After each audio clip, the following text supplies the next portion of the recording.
Hi, welcome to మహామ్యాక్స్. నేను మీ NSR. ఈరోజు మనతో పాటు దర్శక నిర్మాత సత్యారెడ్డి ఉన్నారు. సత్యారెడ్డి తీసిన ఉక్కు సత్యాగ్రహం సినిమా రీసెంట్గానే ఆడియన్స్ ముందుకు వచ్చింది. విశాఖ ఉక్కు కర్మాగారం ప్రైవేటీకరణని అడ్డుకోవాలనే ఉద్దేశంతో ఈ సినిమాని ప్రొడ్యూస్ చేశాడు సత్యారెడ్డి. అందులో తనే కీలక పాత్ర పోషించి దర్శకత్వం కూడా వహించాడు. మరి ఆ సినిమాకి ఎలాంటి రెస్పాన్స్ లభిస్తుంది, తన 30 ఏళ్ల కెరియర్లో తను సాధించింది ఏంటి, ఈ వివరాలన్నీ ఇప్పుడు సత్యారెడ్డి మనతో పంచుకోబోతున్నాడు. సో వెల్కమ్ సత్యారెడ్డి గారు. సత్యారెడ్డి నమస్కారం. ఎలా ఉన్నారు? బాగున్నా సార్, చాలా బాగున్నా. మీరు కూడా బాగుండాలని కోరుకుంటున్నాను సార్. సో మీ ఉక్కు సత్యాగ్రహం ఆడియన్స్ ముందుకు వచ్చింది. అంటే ఆడియన్స్ ముందు రానంత వరకు మనం సినిమా గురించి మనం ప్రౌడ్గా ఫీల్ అవుతుంటాం, ఏమైనా చెప్తుంటాం. సో ఇప్పుడు ఆడియన్స్ ముందుకు వచ్చిన తర్వాత ఆడియన్స్ నుంచి వస్తున్న రెస్పాన్స్ ఏంటి సార్? కొత్తగా వచ్చేవాళ్ళు, అవగాహన లేని వాళ్ళు ప్రతి సినిమా 100 రోజులు ఆడొద్దని 100 కోట్లు వస్తాయని కొత్తగా వచ్చేవాళ్ళు అనుకోవటం సహజం. నేను నాకున్న అనుభవంతో ఈ సినిమా ఏ స్థాయిలో రీచ్ కావాలి, ఎవరికి రీచ్ అవుతుందనే ఉద్దేశంతో తీశాను. దానికంటే ఊహించని రెస్పాన్స్ వస్తుంది. నేను ఫస్ట్ తీసిందే యూత్ కోసం, స్టూడెంట్స్ కోసం అయితే కాదు. వాళ్ళు వస్తే బోనస్ అనుకున్నాను. ఒక కార్మిక వర్గం కోసం, తెలుగు జాతి కోసం విశాఖ స్టీల్ ప్లాంట్ ప్రైవేటీకరణ కాకుండా ఉంటే రాబోయే తరాలకి అది మంచి ఫలితాలు ఇస్తుందన్న ఉద్దేశంతో తీశాను. ఈరోజు మీరు తెలుసుకోవచ్చు, మీ బ్రాంచెస్, మీ మనుషుల ద్వారా అక్కడ గాజువాకలో ఏ సినిమాకి రానంత రెస్పాన్స్, పెద్ద హీరోకి వచ్చిన రెస్పాన్స్ శ్రీకన్య థియేటర్ కానీ ఇంకా మిగతా మల్టీప్లెక్స్ల్లో కానీ వచ్చింది. మ్యాట్నీ కూడా అలానే ఉంది, ప్రజలు ఆదరిస్తున్నారు.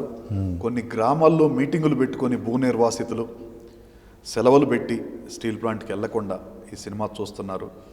ఎక్కడెక్కడి నుంచో రైతులు కూడా వచ్చి చూస్తున్నారు. ఈ సినిమా నేను కోరుకున్న దానికంటే బాగా వచ్చింది. మేము ఆశించిన ఫలితాల కంటే ఎక్కువ ఇచ్చింది. థియేటర్లు కూడా పెంచుతున్నారు రేపటి నుంచి, సండే నుంచి. చాలా మంచి, మేము కోరుకున్న దానికంటే వచ్చింది తప్ప కొత్తగా వచ్చిన వాళ్ళు ఊహించుకున్న లాంటి 100 రోజులు 100 కోట్లు అయితే కాదు. మేము పెట్టిన బడ్జెట్కి మేము ఆశించిన ఫలితాలు అయితే వచ్చినాయి. మీ ద్వారా ప్రేక్షక దేవుళ్ళకి ధన్యవాదాలు తెలియజేస్తున్నాను సార్. అంటే జనరల్గా ఈ తరహా సమస్యాత్మక సినిమాలని తీసుకునేటప్పుడు దానికి కొంత స్టడీ అవసరం. సో ఈ పర్టికులర్ సినిమాకి మీరు చేసిన స్టడీ ఏంటి అసలు? సో అది అవుట్పుట్, మీరు చేసిన స్టడీకి అనుగుణంగానే ఇప్పుడు అవుట్పుట్ అనేది ఇవ్వటం జరిగిందా? సార్, కాంట్రవర్షీ అయిద్ది అనుకున్నాం. ఎందుకంటే కొన్ని వర్గాల్ని బాధ పెట్టడం, కొన్ని వర్గాల్ని మెప్పించడం జరుగుద్దేమో అనుకున్నాం. ప్రభుత్వానికి ఒక సూచన చేశాం, కేంద్ర ప్రభుత్వానికి. మీరు సొంత గనుల్ని కేటాయిస్తే నష్టాలు తప్పుతాయి. దీన్ని తెల్ల ఏనుగులాగా చూపించి దీనికి ఎక్కువ పెట్టుబడి పెడుతున్నాం, దీని ద్వారా నష్టాలు వస్తున్నాయి. కాబట్టి అమ్మటమే ఏకైక మార్గం అనేది కేంద్ర ప్రభుత్వానికి ఇచ్చిన నివేదికలు కానీ, కేంద్ర ప్రభుత్వం కానీ, నిర్మలా సీతారామన్ కానీ వాళ్ళు చెప్పే మాటలు. నష్టాలు రాకుండా ఉంటే మీరు అమ్మరు కదా, నష్టం వస్తుంది కాబట్టి అమ్ముతున్నారు. నష్టాలు రాకుండా ఉండాలంటే సొంత గనుల్ని కేటాయించండి. ఓన్ మైన్స్ ఉన్న స్టీల్ ప్లాంట్ అయితే లాభాల బాటలో నడుస్తుంది. రోజుకు 4-5 కోట్ల రూపాయల లాభం వస్తుంది. మీకు 100,000 కోట్ల రూపాయలు సంవత్సరంలోనే వస్తాయి. కాబట్టి సొంత గనుల్ని కేటాయిస్తే లాభాల బాటలో నడుస్తుందంటూ సొల్యూషన్ చెప్పాం. అమ్మటానికి వీల్లేదనే చెప్పాం. రేపటి నుంచి ఉద్యమానికి కూడా ఈ సినిమా మంచి ఊతమవుద్ది. ఈ పాటలు కానీ, ఈ సాహిత్యం కానీ, ఈ డైలాగులు కూడా ప్రజల్లోకి వెళ్ళిపోతాయని నమ్ముతున్నాం. అంటే ఇప్పుడు అధికారంలో ఉన్న పార్టీ రీసెంట్గానే అంటే డిప్యూటీ సీఎం పవన్ కళ్యాణ్ గారే ఈ సినిమా కాకుండా తన ఆ ప్రైవేటీకరణ అనేది జరగదు, విశాఖ ఉక్కు ప్రైవేటీకరణ జరగదని ఓపెన్గా స్టేట్మెంట్ ఇచ్చారు. సో అధికారంలో ఉన్న ప్రభుత్వమే అలా ఓపెన్గా చెప్పినప్పుడు మీరు సినిమా రిలీజ్ చేసిన తర్వాత రెస్పాన్స్ అనేది ఎలా ఆశిస్తున్నారు అసలు? ఆయన్ని నమ్ముతారండి. ఆయన చేసే పనులు కానీ, అంతకుముందున్న ఆయన మీద ఉన్న అభిప్రాయం కూడా మారిపోయింది. గత 6 నెలల్లో ఆయన చేసే పనులకి ప్రజలకు దగ్గర అవుతున్నారు. ఖచ్చితంగా నేను ప్రైవేటీకరణ కాకుండా అడ్డుపడతానని చెప్తాడు. ఆయనకున్న పరిచయాలు ప్రధానమంత్రి గారితోటి అవన్నీ కూడా ప్రైవేటీకరణ కాకుండా ఆయన ఆపుతాడని నమ్ముతున్నాం. పార్టీలకు అతీతంగా మీరు అన్నట్లు ఆయన అలా చేస్తే ఆయన మనస్ఫూర్తిగా స్వాగతిస్తాం. ఒక కళాకారుడిగా నేను వేరే నేషనల్ పార్టీలో ఉన్నా కూడా ఆయన్ని మనస్ఫూర్తిగా మద్దతు ఇస్తూ ఆయనకి స్వాగతిస్తాం. ఆయన చేసినప్పుడు, ఆయన చెప్తున్నప్పుడు ప్రజలు ఎట్లా నమ్ముతారో, నా స్థాయి చాలకపోవచ్చేమో కానీ కళాకారుడిగా, ఆర్టిస్టుగా ప్రపంచానికి తెలిసిన గద్దరన్న ప్రజా విప్లవ కవి, వాగ్గేయకారుడు, ఆయన పాటలు, ఆయన సాహిత్యం, ఆయన నటన కూడా ఈ సినిమాలో పవన్ కళ్యాణ్ గారిదే నమ్ముతున్నారన్నారు. పవన్ కళ్యాణ్ గారికి ఇష్టమైన పవన్ కళ్యాణ్ గురువు ఆయనే, ఇద్దరు చెప్పుకున్నారు. పవన్ కళ్యాణ్ నాకు కావాల్సిన నా శిష్యుడని గద్దర్ చెప్పాడు, గద్దర్ గారు నాకు గురువని పవన్ కళ్యాణ్ చెప్పాడు. కాబట్టి పవన్ కళ్యాణ్ చెప్పినప్పుడు నమ్మినప్పుడు పవన్ కళ్యాణ్ గురువు తోటి చెప్పించాను. ఖచ్చితంగా రెండు సమాంతరంగా తీసుకొని ప్రజలు నమ్ముతారు, సినిమాను కూడా ఆదరిస్తారని నమ్ముతున్నాం సార్. ఏంటి అసలు గద్దర్ గారు ఈ సినిమాలో ఇన్వాల్వ్ అవడానికి మెయిన్ రీజన్ ఏంటి? ఆయన స్టూడెంట్ డేస్లో ఉన్నప్పుడు ఉద్యమాల్లోకి వచ్చిన కొత్తలో విశాఖ ఉక్కు ఆంధ్రుల హక్కు అనే నినాదంతో ఉమ్మడి ఆంధ్రప్రదేశ్లో పెద్ద ఉద్యమాలు జరుగుతుంటే ఆయన ఉద్యమంలో పాల్గొన్నాడు. ఆ రోజు కలిసి ఉన్నప్పుడు మనం స్టీల్ ప్లాంట్ ప్రైవేట్ సొంత గనులు తోటి ఒక ప్లాంట్ తయారు కావాలి, ఇందిరాగాంధీ గారు కేటాయించాలని స్టీల్ ప్లాంట్ కోసం జరిగిన కాల్పుల్లో 32 మంది చనిపోతే మన ఇడిపోయిన తెలంగాణ, ఆ రోజు కలిసి ఉన్న తెలంగాణ, సాయిరెడ్డి అనే జగిత్యాలకు చెందిన వ్యక్తి కూడా చనిపోయాడు. మనం కూడా కాల్పులు కానీ లాఠీ చార్జీలు కానీ చేసి దాంట్లో మన కాంట్రిబ్యూషన్ ఉంది. రాష్ట్రం విడిపోయినా కూడా తెలుగు వాళ్ళంతా ఒకటే, పక్క రాష్ట్రమైన ఆంధ్రప్రదేశ్కి అన్యాయం జరుగుతుంది, జరగటానికి వీల్లేదని ఒక ఉద్యమకారుడిగా ఆంధ్రప్రదేశ్కి అండగా నిలబడటానికి తన వంతుగా ఒక ఉద్యమాలు చేస్తే తొందరగా దగ్గరికి వెళ్ళలేం కాబట్టి ఒక కళాకారుడిగా ఈ సినిమా తీయాలనుకున్నాడు. అంతకుముందు నేను ఒక సినిమా కోసం ఆయన అప్రోచ్ అయ్యాను.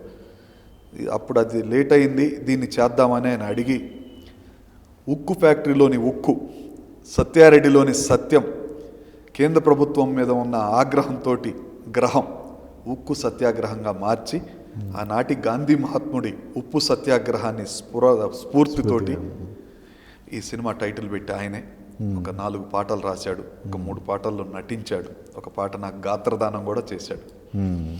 ఆ పాట సమ్మెని జన్మ హక్కురన్నో దాన్ని ఆపేటి మొనగాడు ఎవడన్నా, సమ్మెని జన్మ హక్కురన్నో దాన్ని ఆపేటి మొనగాడు ఎవరన్నా, అన్నన్న మాయన్న కంపెనీ కూలన్నా, ఓహో అన్నన్న మాయన్న కంపెనీ కూలన్నా, ఎన్నాళ్ళు నీ బ్రతుకు ఎదురు తిరగవన్నా, సమ్మెని జన్మ హక్కురన్నో ఉక్కు ఫ్యాక్టరీ తల్లి దుఃఖంలో ఉన్నది, విశాఖ సముద్రము శోకమై పొంగినాది. ఒక కార్మికులకు అండగా ఇలాంటి పాటని ఆయన నాకు పాడి వినిపించేసరికి ఇదే పాటని నాలో ఉన్న ఆయన మీద ఉన్న ఇష్టాన్ని, నాలో ఉన్న కళాకారుడు తీస్తే ఎలాంటి సినిమా తీయాలన్న ఉద్దేశంతో అంగీకరించడం జరిగింది. నేనే నిర్మాతగా ఉన్నాను, ఇలాంటి సినిమాలకి పెట్టుబడి పెట్టడానికి ఎవరు ముందుకు రారు. దర్శకుడిగా కూడా నేనే ఉన్నాను, ఆయన దర్శకత్వం చేసే అదృష్టం, భాగ్యం నాకు కలుగుతున్నదని ఒక స్వార్థం చరిత్రలో ఉండిపోవచ్చని. అలానే ప్రజా కవులు ఆయన ఒక్కడే కాకుండా గోరేటి వెంకన్న, సుద్దాల అశోక్ తేజ, అనేక మంది కవులు కళాకారులు పాటలు రాసి సాహిత్యం ఇవ్వటమే కాకుండా స్టీల్ ప్లాంట్కి చెందిన మెయిన్ ఎంప్లాయీస్ యూనియన్స్ అన్నీ ఒక జేఏసీగా ఏర్పడ్డాయి, 26 సంఘాలు. ఆ జేఏసీ చైర్మన్ తోటి సహా అక్కడ ఉన్న స్టీల్ ప్లాంట్ యూనియన్లు అన్నీ యాక్ట్ చేశారు. ఆ స్టీల్ ప్లాంట్ నిర్మాణానికి ముందు 6,000 ఎకరాల భూములు ఇచ్చిన కురుపాం జమీందార్ క్యారెక్టర్తో ఆ 33,000 ఎకరాలు ఇచ్చిన 64 గ్రామాలకు చెందిన రైతుల యూనియన్ లీడర్స్, వాళ్ళని భూ నిర్వాసితులని పిలుస్తారు, వారితోటి సహా యాక్ట్ చేశారు. భూ నిర్వాసితులు వేసుకొని హక్కుల కోసం పోరాడుతున్న ఆ శిబిరములో ఒరిజినల్గా వాళ్ళతోటి తీసాం. ఈ ఉక్కు కార్మికులు ప్రైవేటీకరణ ఆపాలని చేసే శిబిరంలో కూడా రియల్గానే షూట్ చేశాం. అది ఒక గొప్పగా చెప్పగలుగుతాను. మీలాంటి వాళ్ళు కూడా తిలకించారంటే మీరు చూడని సినిమా లేదు, మీరు చూడని స్టేజీ లేదు. ఒక బాహుబలి లాంటి దాన్ని మించినవి చూశారు. మిమ్మల్ని కూడా ఆహ్వానించగలుగుతున్నామంటే మా సినిమాలో రిచ్నెస్ లేకపోయినా సబ్జెక్ట్ ఉంది, ప్లస్ గద్దర్ లాంటి వాగ్గేయకారుడు నటించాడు కాబట్టి వాళ్ళందరూ నిజ జీవితానికి దగ్గరున్న సమస్యని ప్రపంచానికి తెలియజేయాలనుకున్నాం. అందుకే మిమ్మల్ని ధైర్యంగా ఆహ్వానించగలిగాం. ఇప్పుడు 8,000 మంది రైతులు స్టీల్ ప్లాంట్ కోసం తమ భూముల్ని దానం చేశారు కదా. వాళ్ళల్లో ఉద్యోగం ఇస్తామని కొంతమందికి ప్రామిస్ చేశారు, ఫ్లాట్లు ఇస్తామని కొంతమంది చెప్పారు. కానీ ఇప్పటికీ దాంట్లో ఒక సగం మందికి న్యాయం జరగలేదు కదా. ఈ అంశాలను ఎందుకు సినిమాలో ప్రస్తావించలేదు? 8,000 మంది కంటే ఎక్కువ భూములు ఇచ్చారు సార్. 16,000 మంది దాకా ఇచ్చారు. మీరు అన్నట్టు 8,000 మందికి ఇచ్చారు ఉద్యోగాలు. నేను మా చెల్లికి ఇచ్చారు. 8,500 మందికి ఈ రోజుకి ఇవ్వలేదు. ఉద్యోగం భూమి తీసుకోగానే కొంత డబ్బు ఇచ్చారు, 1,275 రూపాయలు ఎకరం కాడికి ఇచ్చేసి మీ ఇంటికి ఒక ఉద్యోగం ఇస్తాం, మీరు ఉండటానికి ఒక ప్లాట్ ఇస్తామని చెప్పిన మాట వాస్తవం. మీరు చెప్పింది అక్షరాల నిజం. ఈ జనరేషన్కి తెలియకపోవచ్చు కానీ మీలాంటి పెద్దలకు తెలుసు. ఆ రోజు ఇచ్చిన కార్డ్ అని ఒక నేమ్ ఇచ్చేసి ఒక సర్టిఫికేట్ ముద్రేసి ఇచ్చారు. మీరే కాదు, మీ అల్లుళ్ళు కావచ్చు, బిడ్డలకు పెళ్ళిళ్ళు చేసుకునేటప్పుడు ఈ కార్డు ఉద్యోగం మీరు ఎవరికి ఇస్తే వాళ్ళకు ఉద్యోగం ఇస్తామని చెప్పారు. 3 తరాలు దాటిపోయినాయి.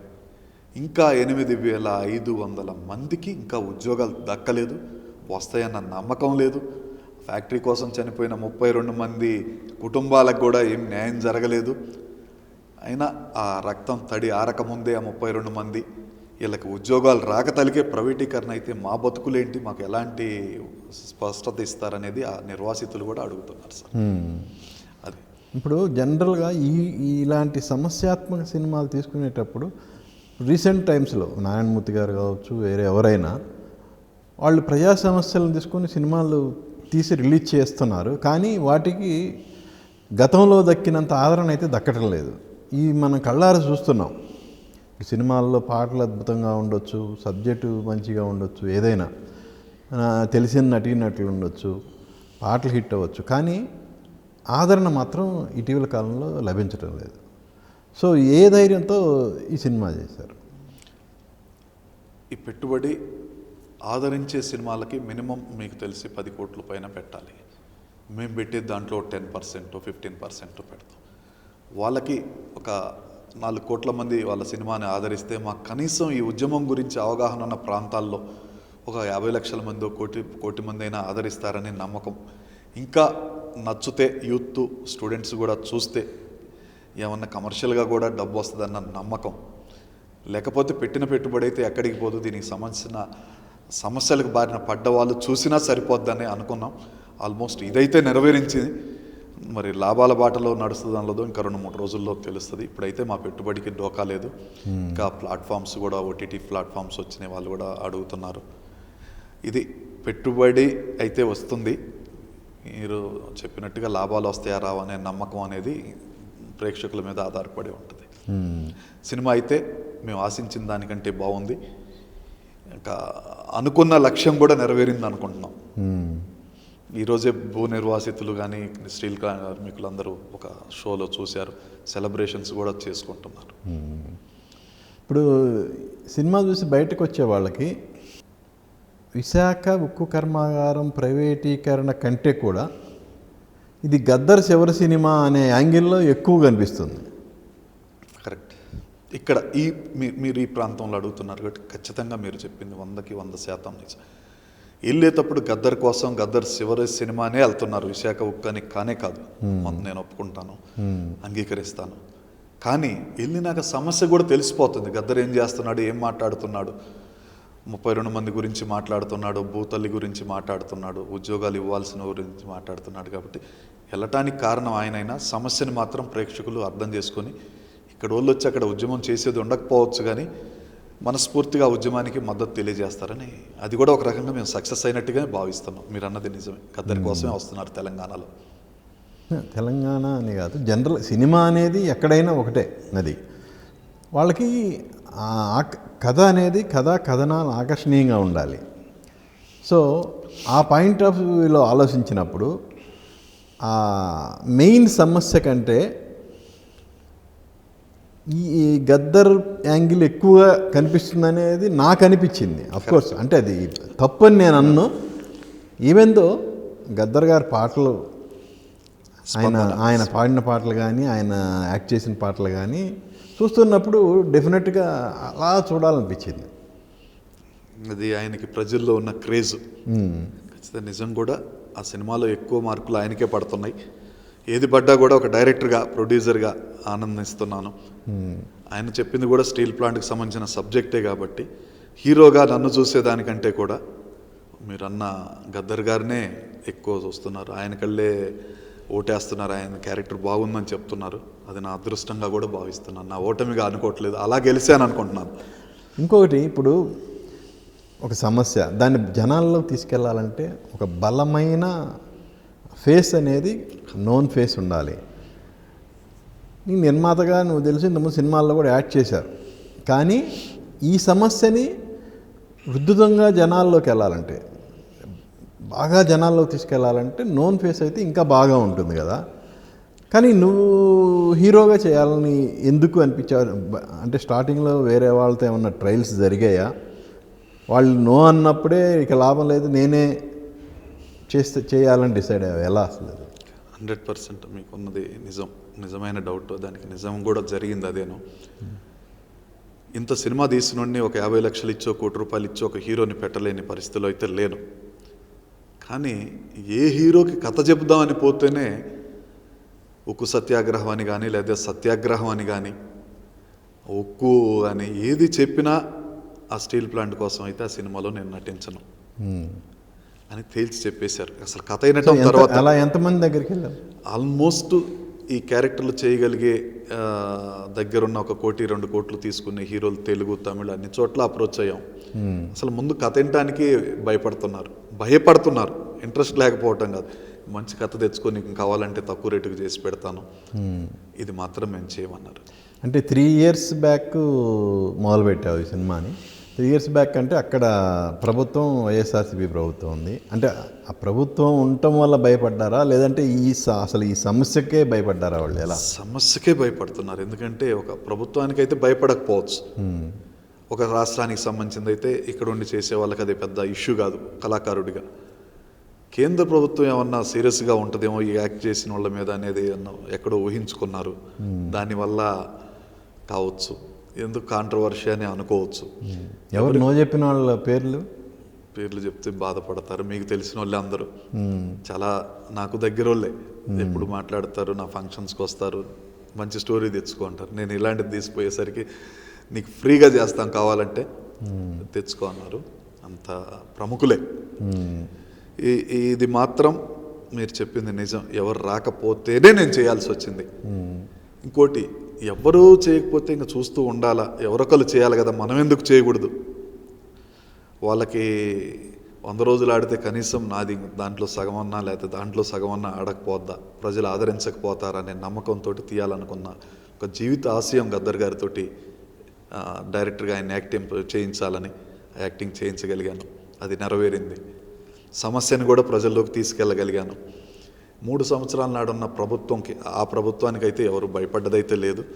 నేను కూడా ధైర్యంగానే అన్ని చోట్ల షూటింగ్ చేశాను, గాజువాకలో కానీ, స్టీల్ ప్లాంట్లో కానీ, ఆర్కే బీచ్లో కానీ, ఎండాడ బీచ్ కానీ, ఎక్కడ కావాలంటే ఆడ తీయగలిగాను. అక్కడి నుంచి ప్రభుత్వం నుంచి కూడా పెద్ద అబ్జెక్షన్ లేవు. పెట్టినా ఆగే టైప్ అయితే గద్దర్ గారు మేమైతే కాదు, ఎక్కడైనా చేయగలుగుతాం.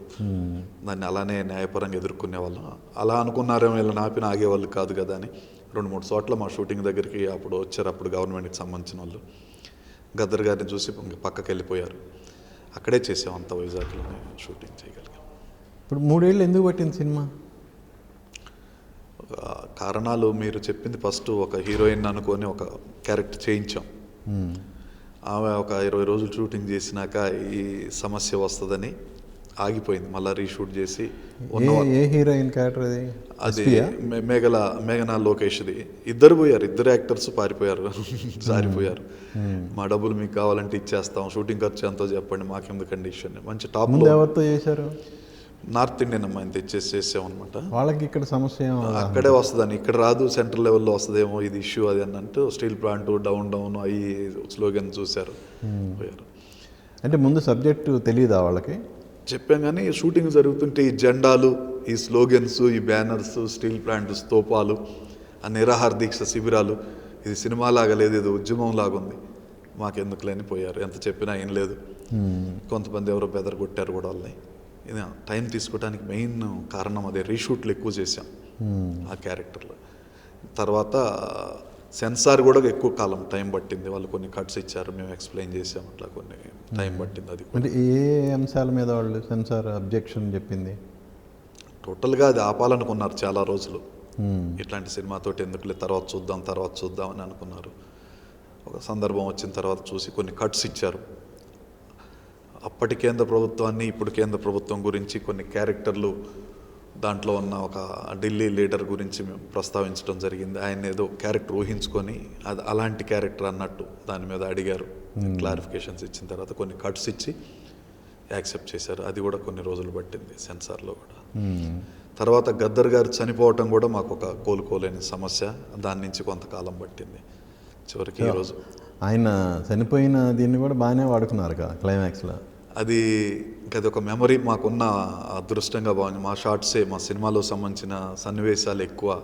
ప్రతి దాంట్లో ఆయన సంబంధం లేకపోయినా ఆయనకు తెలుసు ముందే చనిపోతానని, పక్కా తెలుసు. అరే 1 year 2 years కంటే ఎక్కువ బతకనరా నేను, ఈ షార్ట్స్ తీసి పెట్టుకుంటే. మా సినిమాలో లేదు కదన్నా, ఇది ఎందుకు తీయాలా మేము, ఇలా రా అంటాడు. ప్యాకప్ అయినాక వచ్చి సముద్రంలో పోయి 3 సార్లు నా నెత్తి మీద నీళ్లు పోయి అంటాడు.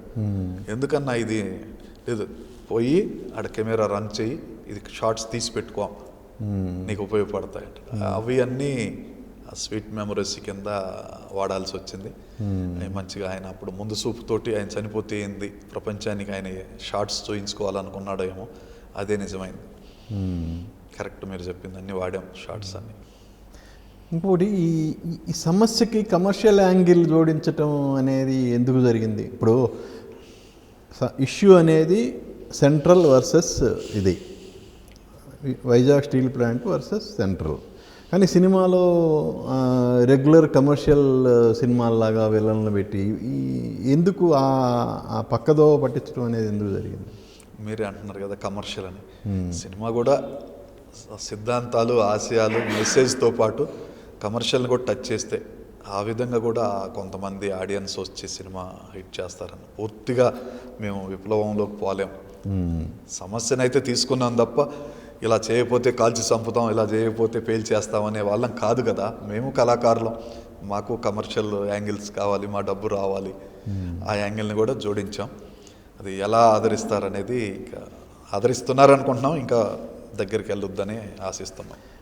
అలాగే క్యారెక్టరైజేషన్, ఇప్పుడు సత్యమూర్తి సత్యం అన్న సత్యం ఆ క్యారెక్టర్ సత్యనారాయణ రాజు, కానీ సినిమాలో చాలా చోట్ల బోర్డుల మీద సత్యారెడ్డి, అలాగే సాంగ్స్లో కూడా సత్యారెడ్డి అని చాలా ప్రస్ఫుటంగా కనిపిస్తుంది. అంటే ఎందుకలా? అంటే నీ పేరు జనాల్లోకి బాగా వెళ్ళాలనే ఉద్దేశంతో అలా పెట్టడం జరిగిందా? ఎలా? ఈ క్యారెక్టర్ చేసేవాడికి నా ఒరిజినల్ క్యారెక్టర్ను వాడుకున్నాడు. నేను చేసింది సత్యనారాయణ రాజు క్యారెక్టర్, గురుపాం జమీందార్ వారసుడి క్యారెక్టర్. ఆ స్టీల్ ప్లాంట్కి భూములు ఇచ్చింది నాది క్యారెక్టర్. సత్యారెడ్డి అనేవాడు ఆంధ్ర రాష్ట్రంలో ఉద్యమాలు చేస్తున్న ఒక యువకుడి క్యారెక్టర్ని ఈడు ఆదర్శంగా తీసుకున్నాడని చెప్పడమే నా ఉద్దేశం. మీరు చెప్పింది సత్యారెడ్డి అనేవాడు కూడా ఫెమిలియర్, ఒక పార్టీ పెట్టాడు, ఆడు ఉద్యమాలు చేస్తాడు, సినిమాలు తీశాడు. ఆడు ఈ క్యారెక్టర్కి ఆదర్శం అని చూపించడానికి ఆ డప్పు మీదనో గోడల మీదనో ఎక్కడో సత్యారెడ్డి అనేది కనపడుతుంటుంది. ఈ క్యారెక్టర్ అయితే నేను చేసిన క్యారెక్టర్ సత్యారెడ్డి క్యారెక్టర్ కాదు, రాజుగారి క్యారెక్టర్, భూములు ఇచ్చిన. అది ఓకే సార్, మీరు కాబట్టి ఎన్ని క్షుణ్ణంగా ఆలోచిస్తున్నారు. సామాన్యమైన వాళ్ళకి అది అంత లోతుగా తెలియదు. అయినా నేను వాస్తవంగా దీన్ని దృష్టిలో పెట్టుకుని సత్యారెడ్డి అనేవాడికి ఈడు అభిమాని ఈ క్యారెక్టర్. ఇంకోటి ప్రొడ్యూసరు, డైరెక్టరు, రైటరు అన్నీ నువ్వే కావటం వల్ల ఏమో నాకు అనిపించింది, క్యారెక్టర్లో ఎమోషన్ అనేది ఎక్కడ ఎక్కువగా ఉండాలి, ఎక్కడ తక్కువగా ఉండాలి అనేది మెయింటైన్ చేయలేదేమో అనిపించింది. ఎగ్జాంపుల్, టీచర్స్ అందరూ ఈ ఉద్యమంలో పాల్గొనట్లేదు, వాళ్ళని మోటివేట్ చేయాలని చెప్పి స్పీచ్ ఇచ్చి రావాలని బయలుదేరుతుంది సత్యం క్యారెక్టరు. అక్కడికి వెళ్ళిన తర్వాత వెళ్ళటమే అసలు ఉధృతంగా వాళ్ళని తిడుతున్నట్టు ఆవేశంగా డైలాగ్. కానీ యాక్చువల్గా అక్కడికి వెళ్ళి వాళ్ళు మోటివేట్ చేయాలంటే, వాళ్ళ ఆలోచనలు మార్చాలంటే ఎలా స్పీచ్ అనేది ఎలా ఉండాలి? ఆవేశంతో ఉండకూడదు కదా. అది ఎలా? దానికి ముందు అది లెంత్ బాగా ఎక్కువైపోయింది. అప్పటికే 2.5 minutes వచ్చింది ఆ సీను. కరెక్ట్ స్టార్టింగ్ అయిన స్లోగా స్టార్ట్ అయిన మోటివేషన్ ఎడిటింగ్లో తీసేయాల్సి వచ్చింది. సెన్సార్లో కూడా దానికి సంబంధించిన ఒక షార్ట్స్ 2 పోయిన జెర్క్ వస్తుందని ముందు తీసాం. ఎమోషన్ ఎత్తుకోవటం కరెక్ట్, అది అక్కడి నుంచి ఇంకా ఉన్న దాంట్లో బెటర్మెంట్ తీసుకున్నాం. సీన్ కొద్దిగా లెంత్ ఎక్కువైతే బోరింగ్ వస్తుందేమోనని అసలు బాగా గమనించారు మీరు, అది నిజం. ఎత్తుకోటే ఆవేశంతో ఎత్తుకుంది, అలా వెళ్ళిపోయింది. మీరు చెప్పే ఆడియన్స్ కంటే కూడా నేను ఊహించుకున్న ఆడియన్స్కి ఆటో రిక్షా వాళ్ళు, లారీ డ్రైవర్సు, స్టీల్ ప్లాంట్ కార్మికులు, భూ నిర్వాసితులు, రైతు కూలీలకి మాత్రం అలా చెప్తేనే కూడా తొందరగా ఎక్కుద్దన్న ఉద్దేశం కూడా ఒకటి ఉంది వాళ్ళకి. ఇవాళ రేపు ఆడియన్స్ మనకంటే తెలివి మీరిపోయారు. వాళ్ళు మనకంటే ఎక్కువగా ఆలోచిస్తారు, ఎక్కువగా థింక్ చేస్తారు కూడా. సాఫ్ట్వేర్ లాగా చెప్పే కంటే కూడా ఒక ఆవేశ ఉద్యమకారుడిగా అని కూడా ఒక యాంగిల్లో ఆలోచించి చేసిన సీన్ అది. మీరు బాగా గమనించారు, అది 100% స్టార్ట్ అయింది, ఎమోషన్ తోటి స్టార్ట్ అయింది. ఆ సీన్ అనే కాదు, ఇంకో 2-3 చోట్ల కూడా నాకు అలా అనిపించింది. ప్రతి సీను అంత ఎత్తుకున్న కాడల్లా కొంచెం ఎడిట్ తోటి కట్ చేసిన లెంత్ ఎక్కువైంది. సినిమా కూడా ఎక్కువ రోజులు షూట్ చేయటం వల్ల 3.5 గంటలు వచ్చింది. దాన్ని 2 గంటల 20 నిమిషాలకు తీసుకొచ్చుకునేసరికి కొన్ని ఇంపార్టెంట్ సీన్స్ కూడా తీసేయాల్సి వచ్చింది. ఒక పాట కూడా లేపేశాం. సినిమాకి మెయిన్ ప్రాణం గద్దరన్న అన్నారు, అది కూడా నిజమే. అది ఎందుకు సినిమా చూశాను కాబట్టి నేను చెప్తున్నా.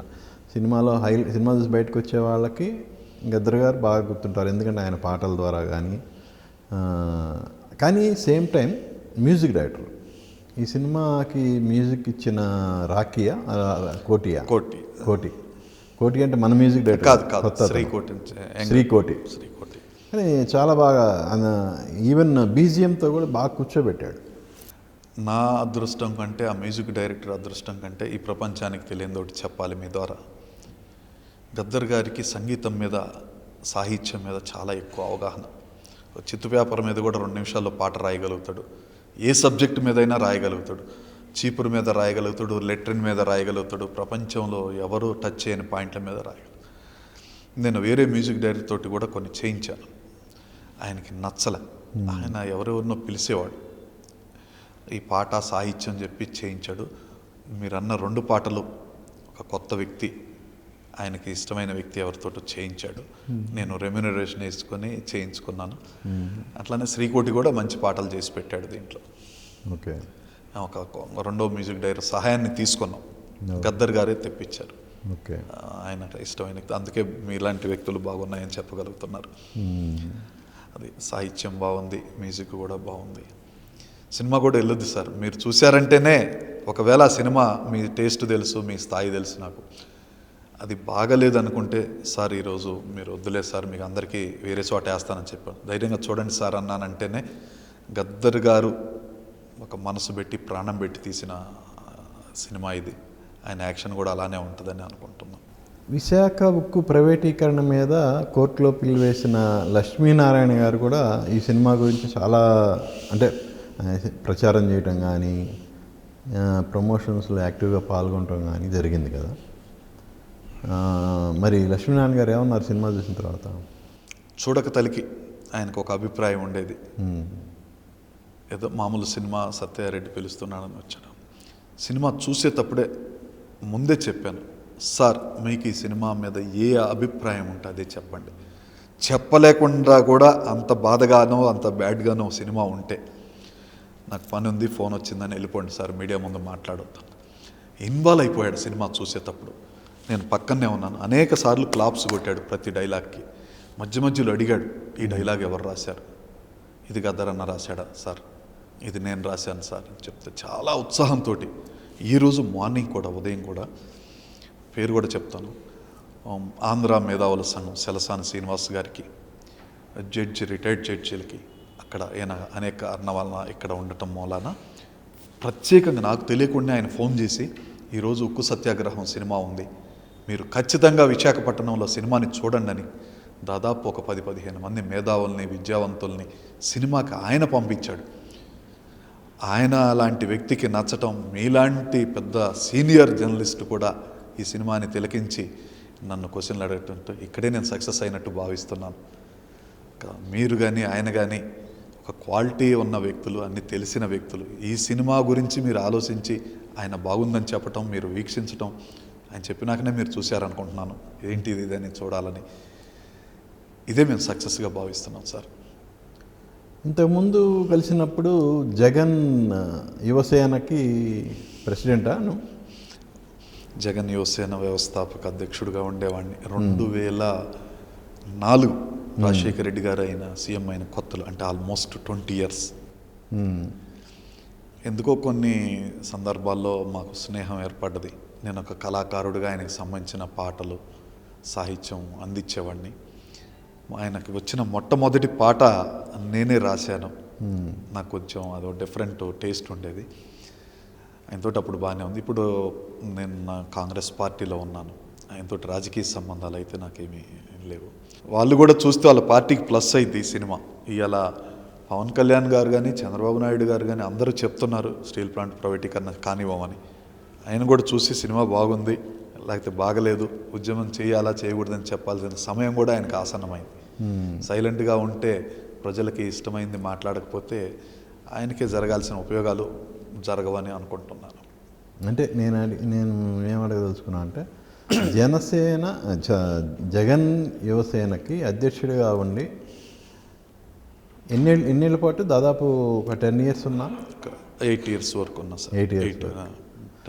7-8 సో years. ఆ 8 yearsలో నువ్వు ఆయన నుంచి పొందిందేంటి, అలాగే నువ్వు లాస్ అయిందేంటి? రాజకీయాలు ప్రత్యక్ష రాజకీయాలు కాకపోయినా కానీ ఒక యువసేన అనే సొంత ఆర్గనైజేషన్, స్వేచ్ఛ ఉండేది నాకు.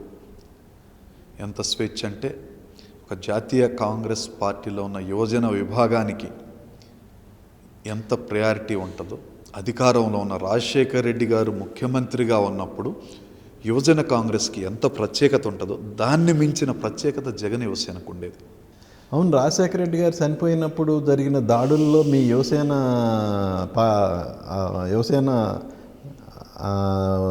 దాడుల్లో మీ ప్రమేయం కూడా ఉందనేది అప్పట్లో వచ్చింది. ఎంతవరకు నిజం అది? చాలా ఆవేశంతో కొన్ని కార్యక్రమాలు చేసిన మాట వాస్తవేను.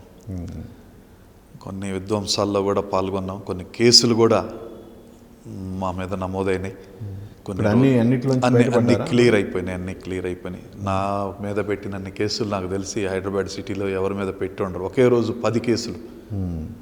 ఒకే మనిషి ఏదో అల్లూరి సీతారామరాజులాగా అక్కడ తగలబెట్టాడు. కూకట్పల్లిలో తగలబెట్టిన దాంట్లో సత్యారెడ్డి, ఫిలిం నగర్లో సత్యారెడ్డి, యూసఫ్గూడలో సత్యారెడ్డి, జూబ్లీ హిల్స్లో సత్యారెడ్డి, A1 A2 అని ఒక 10 సంవత్సరాలు ఆ నరకంలోంచి బయటికి రావడానికి 10 years పట్టింది. ఎందుకంటే అన్ని కేసులు అవి మామూలు కూడా కాదు. ఆ సెక్షన్లు ఆయుధాలు, పెట్రోల్ ట్యాంకులు, పెట్రోల్ క్యాన్లు పట్టుకొని ప్రత్యక్షంగా పట్టుకొని. మరి మీ అధ్యక్షుడి నుంచి ఎలాంటి సపోర్టు దొరకలేదా? మేము కేసుల్లో ఉండి బయటికి వచ్చే టైంకి ఆయన కూడా కేసుల్లో ఉండి కొంతకాలం జైల్లో ఉండటం జరిగింది. ఇంకా మాకు అందుబాటులోకి రాలేదు. మేమేం ఆశించలేదు కూడా. రాజశేఖర రెడ్డి గారి మీద ఉన్న అభిమానంతో చేసాము. మేము జైల్లో నుంచి బయటకు వచ్చే టైంకి ఆయన మీద కూడా కేసులు స్టార్ట్ అయినాయి. ఆయన మాకు సహాయం ఏమైతే తీసుకోలేదు ఆయన మీద. అది మాకు పెద్ద ప్లస్ కాలేదు, మైనస్ అయింది తప్ప. అది ఇప్పుడు మీరు 10 సంవత్సరాల తర్వాత కూడా గుర్తుపెట్టుకొని అడుగుతున్నారంటే అది మాకు మైనస్ అనుకుంటున్నాం. ఆ రోజు అది ఫ్యాషన్ అనుకున్నాం, తెలుసో తెలియకో. 2010లో జరిగింది ఆ ఇన్సిడెంట్. 9లో ఒక నైట్ సాయంత్రం స్టార్ట్ అయ్యి తెల్లవారుజులు విధ్వంసం కొనసాగింది. నాతో పాటు నా స్నేహం చేసిన వాళ్ళు, నా కార్యకర్తలు సుమారు సిటీలో 400 మంది కేసుల్లో ఇరుక్కున్నారు. ఉమ్మడి రాష్ట్రం మొత్తం 3500 మంది ఇరుక్కున్నారు. నేను చాలా రోజులు బాధపడ్డాను. ఎక్కడ పట్టినా ఎవడొకడు కోర్టులోనో పోలీస్ స్టేషన్లోనో తిరుగుతూనే ఉండేవాడు. ఆ రోజు మనం చేయబట్టి ఇట్లా ఉన్నామని. ఇంకా కొంతమంది కేసులు పోలేదు ఇప్పటికీ. ఓకే. ఎందుకు అంటే రిలయన్స్ లాంటి టవర్స్, బంకులు అవి కొద్దిగా సెంట్రల్ గవర్నమెంట్కి అటాచ్ అయిన వాటి మీద కూడా దాడి జరిగిందని కేసులు, దోషులు రాక, విట్నెస్లు రాక, కొన్ని దొరక్క ఏదో జరుగుతూనే ఉన్నాయి. ఇంకా 1-2 కేసులు నడుస్తున్నట్టే ఉంది. అంటే మీ అంతటా మీరు దాడులు పాల్పడ్డారా, లేదంటే ఎవరు ప్రోద్బలం అయినా ఉందా? మాకు ప్రోద్బలం డైరెక్ట్గా లేదు, కానీ ఇండైరెక్ట్గా రాజశేఖర రెడ్డి గారి మీద ఉన్న అభిమానానికి తోడు కొన్ని మెసేజ్లు వచ్చినాయి. అంటే ఆయన మరణానికి 100% అది వచ్చింది. రిలయన్స్ వాళ్ళే కారణం అనేది మాకు ఎక్కిచ్చారు కొంతమంది. దాన్ని నమ్మాల్సి వచ్చింది. ఆ టైంలో బ్లైండ్గా నమ్మాం. తగలబెట్టిన తర్వాత కేసులు పాలైనాక 1 by 1 ప్రత్యాతాపం పడుతూ తగ్గించుకుంటూ వచ్చాం. ఒకవేళ రాజశేఖర రెడ్డి గారిని నిజంగా వాళ్ళు చంపుంటే, రిలయన్స్ వాళ్ళ హస్తం ఉండుంటే మేము చేసింది కరెక్ట్ అని భావిస్తాం ఇప్పటికీ. కానీ అది తెలిసి తెలియక తొందరపాటుగా నిర్ధారణ లేకుండా చేసామని అప్పుడప్పుడు మదన పడుతున్నాం. ఎందుకంటే జనవరి నెలలో జరిగింది అది. డిసెంబర్ ఎండింగ్లో దాడులు చేశాం. జనవరి సంకురాత్రి పండగ కూడా మేము జైళ్ళల్లో, సిసిఎస్ పోలీస్ స్టేషన్లలో ఎక్కడున్నామో కూడా తెలియకుండా పోలీసు వాళ్ళు తిప్పేవాళ్ళు. స్టేట్ గవర్నమెంట్లో ఉన్న రోసే గారు ముఖ్యమంత్రిగా ఉండి హోంమంత్రి కానీ ఇంకో మినిస్టర్ కానీ ఫోన్ చేసి వదిలిపెట్టమన్నా మా దగ్గర లేడు అనేవాళ్ళు. ముఖ్యమంత్రి మాట కూడా వినకుండా సిసిఎస్లో మమ్మల్ని ఉంచడానికి కారణం ఆనాడు కేంద్రంలో కాంగ్రెస్ పార్టీ ఉంది. కాంగ్రెస్ పార్టీ అనుకూలంగా ఉన్న వ్యక్తులకి, వ్యాపార సంస్థల మీద మేము దాడి చేసామన్న కోపం ఉండేది. చాలా అనుభవించాం. అన్నీ రియలైజ్ అయ్యి సామాన్య మరి అంత అలాంటి కాంగ్రెస్ పార్టీలో జాయిన్ అయ్యి ఎంపీగా పోటీ చేసావు ఏంటి మరి? అది ఆరోపణలనే చెప్పాం. అది కాంగ్రెస్ పార్టీ చేయించిందని, కానీ అసలు ఎటువంటి సందేహం లేదని, వాళ్ళ మీద ఎటువంటి ఆరోపణలు లేను, నిజాలు లేవని తెలుసుకున్నాం. చాలామంది చేశారు. ఇప్పుడు కాంగ్రెస్లో ఉన్న మంత్రులు, ఈ రాష్ట్రంలో ఉన్న మంత్రులు కూడా ఆ రోజు రాజశేఖర రెడ్డి గారి కోసం ఆ కేసుల్లో వాటిల్లో ఉన్నోళ్ళే. ఎమ్మటే రియలైజ్ అయ్యాం. అంటే కాంగ్రెస్లోకి వెళ్ళటానికి రీజన్ షర్మిల గారా, లేదంటే జగన్ గారికి వ్యతిరేకంగా ఏదో పార్టీలో వెళ్ళాలి కాబట్టి కాంగ్రెస్లోకి వెళ్ళావా? అట్లా కాదు సార్. స్టీల్ ప్లాంట్ ప్రైవేటీకరణ ఆపే ఈ రాష్ట్రంలో, దేశంలో 3 పార్టీలే ఉన్నాయి. సిపిఐ, సిపిఎం, పెద్ద పార్టీ అయిన కాంగ్రెస్ పార్టీ. మా పోరాటానికి, నేను ఉద్యమాలకి సక్సెస్ కావాలంటే ఖచ్చితంగా కేంద్ర పార్టీ అయిన కాంగ్రెస్ పార్టీతోటి కొనసాగాలని నిర్ణయించుకొని కాంగ్రెస్ పార్టీకే మళ్ళా పాత కాంగ్రెస్లోకి వెళ్ళిపోయి, నా అదృష్టం బాగుండి ఆంధ్రప్రదేశ్లోని అతిపెద్ద పార్లమెంటు, గుర్తింపున్న parliament Visakhapatnam Congress party MP seat Sharmila గారి ద్వారా రాహుల్ గాంధీ గారు వీళ్ళు ఇచ్చారు. చాలా సంతోషంగా కూడా ఉంది ఆ నగరంలో పోటీ చేయటం. గతంలో పోటీ చేసిన వాళ్ళకంటే ఎక్కువ ఓట్లు రావటం, గుర్తింపు రావటం కూడా ఉంది. ఈ సినిమా తీయటానికి ఇప్పుడు ఇంత గొప్పగా రిలీజ్ చేయడానికి కారణం కూడా ఓట్లేసి ఆ లోకల్ వ్యక్తులు నన్ను ఆదుకున్నారు, నన్ను గౌరవించారు, బాధ్యతగా కూడా భావించారు. ఎన్ని ఓట్లు వచ్చినాయి? 30,000 చిల్లర వచ్చినాయి సార్. గతంలో పోటీ చేసిన వాళ్ళకి అసలు కాంగ్రెస్ పార్టీ అంటే 13,000 వచ్చినాయి. అంతకుముందు పురంధేశ్వర్ లాంటి వాళ్ళు కూడా పెద్ద లెజెండ్ కేంద్ర మంత్రి చేసిన వాళ్ళకి కూడా 25,000 ఓట్లు వచ్చాయి. ఈరోజు కూడా కాంగ్రెస్ పార్టీ అంటే ఇప్పుడిప్పుడే జనానికి దగ్గర అవుతుంది. కొంచెం ఓట్లు ఎక్కువ వచ్చినాయని అనుకుంటున్నా. అంటే పొలిటికల్ కెరీర్ కొనసాగుతుందా ఇంకా? ప్రస్తుతానికైతే సినిమాలే తీస్తాను సార్. మంచి కమర్షియల్ కూడా ప్లాన్ చేస్తున్నాను. ఒక పాన్ ఇండియా మూవీ చేయాలని. నేను ప్రొడ్యూసర్గా, డైరెక్టర్గా ఉంటాను. హీరోగా అయితే కాదు, కమర్షియల్ హీరోని పెట్టుకొని, హీరోయిన్ పెట్టుకొని కమర్షియల్ మూవీ పాన్ ఇండియా లెవెల్లో చేస్తాను. స్పీడ్ పాలిటిక్స్లోనైతే లేను సార్. ఓకే. ఇప్పుడు ఇండస్ట్రీకి వచ్చి దాదాపు 30 ఏళ్ళు అయింది కదా. ఈ 30 ఏళ్ళలో సినిమా ఇండస్ట్రీలో ఏంటి నువ్వు సాధించింది ఏంటి? అసలు ఏమీ లేని కుటుంబాల నుంచి వచ్చాం సార్. మాకు సినిమా సంబంధమైన కుటుంబాలు కాదు, రైతు కుటుంబాలు. మేము వచ్చిన దాంట్లో చిన్న చిన్న బడ్జెట్ తోటి ఒక ప్రత్యూష, సర్దార్ చిన్నపరెడ్డి, రంగుల కళ, గ్లామర్, కుర్రకారు, తమిళ్లో కొనాలను పెట్టి ఒక టీ నగర్ అనే సినిమా, మా అబ్బాయిని పెట్టి ప్రశ్నిస్తా రాజావన్యం రెడ్డి గారి డైరెక్షన్లో అనేక సినిమాలు తీశాను. ఏమీ లేకుండా వచ్చిన మాకు ఈ దక్కటమే అదృష్టంగా భావిస్తున్నాం. పెద్ద హీరోలతోటి తీయలేకపోయామనే బాధ కానీ ఏమీ లేదు. ఏమీ లేని మాకు ఒక ప్రొడ్యూసర్గా మారి జనంలోకి సినిమాలు తీసుకెళ్ళటమే అదొక గొప్ప విషయం అనుకున్నాం. భవిష్యత్తులో సాధిస్తామని నమ్మకం ఉంది.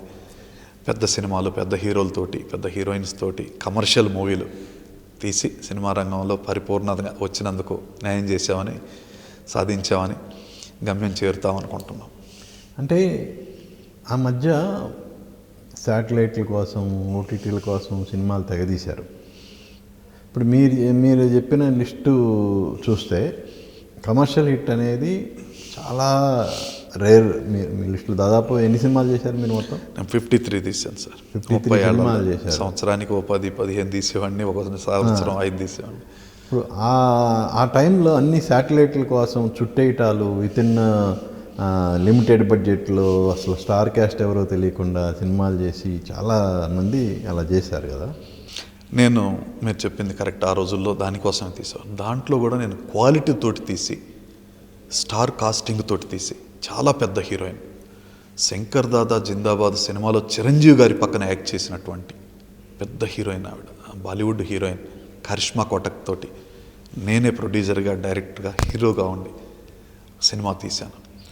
మామూలుగా చుట్టేసిన సినిమాలకే డబ్బులు వస్తున్న తరుణంలో ఇంత పెద్ద హీరోయిన్, ఆ సినిమాలో ఇంకా యాక్టర్స్ అందరినీ పెట్టాను. ఆకాష్, తెలంగాణ శకుంతల, రామరెడ్డి, కోట శ్రీనివాసన్, మంచి మంచి యాక్టర్లను పెట్టి తీశాను. ఈ బోనస్ అయింది నాకు. క్వాలిటీ ఉంది, యాక్టర్స్ ఉన్నారు, చుట్టేసిన సినిమాలకి అంతంత ఇస్తున్నారు కదా 10-20 లక్షలని. ఈ యాక్టర్స్ని చూసి నాకు ఒకే ఒక సినిమాకి ₹1,00,00,000 దాటిచ్చారు. అలాంటిది నేను హిట్గానే భావించాను. సినిమా డబ్బులు కూడా బాగా వచ్చిన సినిమా కూడా ఆడింది. అది నేను సాధించినట్లు అది ఒక సినిమా పెద్ద హీరోయిన్ తోటి తీయటం నేను సక్సెస్. అలానే హీరో శివాజీ గారిని, సుమన్ని, రామరెడ్డిని వీళ్ళని పెట్టి, తెలంగాణ శకుంతలను పెట్టి అయ్యప్ప దీక్ష అని ఒక సినిమా తీశాను. 50 డేస్ వెళ్ళింది, డబ్బు కూడా బాగా వచ్చింది. ప్రతి సంవత్సరం ఏదో ఒక భాషలో సీజన్లో కూడా నాకు 5-10 లక్షలు వచ్చాయి ఆ రోజుల్లోనే. అది సక్సెస్. కమర్షియల్ సినిమాలు కూడా కొన్ని చూశాను. మిగతాయన్నీ మేము ఇప్పుడు చెప్పినట్టు ఊహించుకుంటాం. ఈ సినిమాకి ఇంతే వస్తాయని తెలుసు. మహా అయితే ఒక 5-10 లక్షలు లాస్ అయినా మంచి సినిమా తీసామన్న తృప్తి కూడా ఉంటుంది. దేవుడి దయ వలన ఈ సినిమాలో కూడా లాభాలు వస్తున్నాయని నమ్ముతున్నాం. ఫైనాన్షియల్గా ఏంటి? ఇప్పుడు నేను 53 సినిమాలు చేసావు. సినిమాలు అయితే దానికి సరిపోయినాయి సార్. సాధించింది లేదు, సంపాదించింది లేదు, మనుగడ సాగింది. నాకు స్థిరాస్తి వ్యాపారాలు ఉన్నాయి, రియల్ ఎస్టేట్ చేస్తాను, భూములు కొని అమ్ముతుంటాను. ప్లాట్లు చేయటం అలాంటివి చేయను, కానీ అవుట్స్కట్స్లో 10 ఎకరాలు 20 ఎకరాలు ఇంకా పెద్దవి కూడా కొంటాను. నాకు అది ఒక తెలివి ఉంది, నాలెడ్జ్ ఉంది దాని మీద. 50 ఎకరాలు అలాంటివి కొంటాను. కొని వెంచర్లు, ప్లాట్లు వేసే వాళ్ళకి, ఫామ్ ల్యాండ్ చేసే వాళ్ళకి ఇస్తుంటాను. ఆ ప్రాఫిట్ తోటి సెటిల్డ్ సార్, వెల్ సెటిల్డ్. ఆర్థికంగా ఉండబట్టి రాజకీయాలు ఇది చేయగలుగుతాను. ఒకళ్ళ మీద ఆధారపడాలి. ఎన్ని ఎకరాలు ఉన్నాయి ఇప్పుడు? అంటే అది స్టాండర్డ్ అయితే కదా, ప్రస్తుతానికైతే ఒక 50 ఎకరాలు ఉంది. మళ్ళీ అమ్ముతుంటాను, ఇంకో 50 కొంటుంటాను. అట్లా నేను దాదాపు 100 ఎకరాలు కొనటం అమ్మటం చేశాను. ఎప్పుడు స్టాక్ ఉంటుంది నా దగ్గర. ప్రాఫిట్ వచ్చినప్పుడు అమ్ముకుంటాను, ఎప్పుడు కొంటూనే ఉంటాను. మరి సినిమా ఇండస్ట్రీలో ఇన్ని డక్కా ముక్కీలు తిన్న సత్యారెడ్డి వాళ్ళ అబ్బాయిని పెట్టి సినిమా చేయాలని ఎందుకు అనుకున్నాడు? చూసాం సార్, ఆయనతోటి చేస్తే కటౌట్ బాగుంది, ఏమన్నా ఒక మాదిరిగా ఆడిన పెద్ద ప్రొడ్యూసర్లు, డైరెక్టర్లు అవకాశం ఇస్తారని చూసాం. ఫస్ట్ అయితే ఎవరు ఇయ్యరు, మనం ప్రయత్నం చేద్దామని మంచి డైరెక్టర్, పేరున్న డైరెక్టర్ తోటి పెద్ద ప్యాడింగ్ కూడా పెట్టాం. రావు రమేష్ గారు, ఆమని చాలా పెద్ద ప్యాడింగ్ పెట్టి రిచ్గా తీసాం. ఎందుకో ప్రజలు ఆదరించలేదు. ఇప్పుడు ఆయన యుఎస్ వెళ్ళిపోయాడు, ఆయన కూడా సినిమాల్లో దూరంగానే ఉన్నాడు. ఒక సినిమాకే అర్థమైపోయింది, ఆదరించలేదు. కాబట్టి ఇది కరెక్ట్ కాదే అనుకున్నాడేమో సాఫ్ట్వేర్. సో నాన్నలాగా కాదు, నేను వేరే మార్గం, వేరే వ్యాపారాలు, జాబులు అని వెళ్ళిపోయారు సార్. ఇంకా నేను ప్రస్తుతానికి నేను మాత్రమే ఈ సినిమా ఇండస్ట్రీలో కొనసాగుతాను.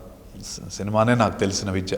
రియల్ ఎస్టేట్తో పాటు మంచి కథలు తయారు చేసుకుంటున్నాను. పెద్ద యాక్టర్లతోటి తీస్తాను, కమర్షియల్ మూవీస్కి వెళ్తాను. ఎప్పుడన్నా సమస్య పెద్దదనిపిస్తే ఆ సమస్య కోసం ఎప్పుడు మాత్రం డబ్బు వచ్చినా రాకపోయినా ఉద్యమ చిత్రాలు నిర్మిస్తూనే ఉంటాను, నటిస్తూనే ఉంటాను. ఏంటి ఫ్యూచర్ ప్రాజెక్ట్స్? ఫ్యూచర్ ఒక బయోపిక్ ప్లాన్ చేస్తున్నా సార్. నేషనల్ పెద్ద వ్యక్తిది, అది త్వరలో. మన స్టేట్ కాదు సార్, అది నేషనల్ వైడ్ సార్. పెద్ద ఒక ప్రధానమంత్రి చేసిన క్యాండిడేట్ది, చాలా క్వాలిటీ తోటి, పెద్ద యాక్టర్స్ తోటి. త్వరలో వివరాలు తమరికి కూడా తెలియజేస్తాను. లాల్ బహదూర్ శాస్త్రి గారు ఆ కుటుంబానికి సంబంధించిన వ్యక్తిది. ఇంకా ఆ యాక్టర్లకు అడ్వాన్స్ ఇవ్వకుండా చెప్తే వాళ్ళు ఫీల్ అవుతారేమోనని. కథ అయితే నచ్చుతుంది, పెద్దది, భారీ బడ్జెట్ తోటి ఉంటుంది. బడ్జెట్ కూడా ఒక 50-100 కోట్లు ప్లానింగ్లో ఉన్న ఆ యాక్టర్లు అయితేనే చూస్తారు. లేకపోతే నాకు నచ్చదు, మీకు నచ్చదు చేస్తే. హై క్వాలిటీ తోటి ప్యాన్ ఇండియా లేదా ప్యాన్ వరల్డ్ మూవీకి వెళ్తున్నాను. టైం కూడా ఒక 1 year షూటింగ్ టైం పట్టింది. హై క్వాలిటీ, ఆ పేరు అనౌన్స్ చేస్తేనే అలా చేయాల్సి వస్తుంది. అది నెక్స్ట్ నాది ఆ బయోపిక్ సార్.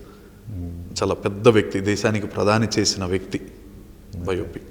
Thank you. ఇప్పుడు నీ బయోపిక్, రాబోయే ప్రధానమంత్రి గారి బయోపిక్ కానీ అది త్వరగా కార్యరూపం దాల్చాలని కోరుకుంటున్నాను. అలాగే రీసెంట్గా రిలీజ్ అయిన ఉక్కు సత్యాగ్రహం సినిమా ఆల్రెడీ జనాల్లోకి వెళ్ళింది. ఇంకా మంచి ప్రజాదరణ పొందాలి. ఇప్పటికే పలు రాజకీయ పార్టీలన్నీ ప్రైవేటీకరణ అనేది జరగదని హామీ ఇచ్చినాయి. సో అదే విషయాన్ని మీ సినిమా ద్వారా కూడా చెప్పారు కాబట్టి అది జరగదు. విశాఖ ఉక్కు కర్మాగారం అనేది అక్కడ ఎంప్లాయీస్కి కానీ అలాగే ఆ భూములు ఇచ్చిన వాళ్ళకి కానీ వాళ్ళందరికీ న్యాయం జరగాలి. సో అందుకు మీ సినిమా ఎంతో కొంత దోహదపడాలని మనస్ఫూర్తిగా కోరుకుంటూ wish you all the best. Thank you sir. మీలాంటి సీనియర్ జర్నలిస్టు మాలాంటి నిర్మాతల్ని దర్శకుల్ని గుర్తించినందుకు చాలా ధన్యవాదాలు సార్. చూశారు కదా, ఉక్కు సత్యాగ్రహం హీరో, నిర్మాత, దర్శకులు సత్యారెడ్డి గారితో మన స్పెషల్ చిట్ చాట్. మళ్ళీ మరో గెస్ట్తో మీ ముందుకు వస్తాను. మీ ఎన్ఎస్ఆర్ సైనింగ్ ఆఫ్.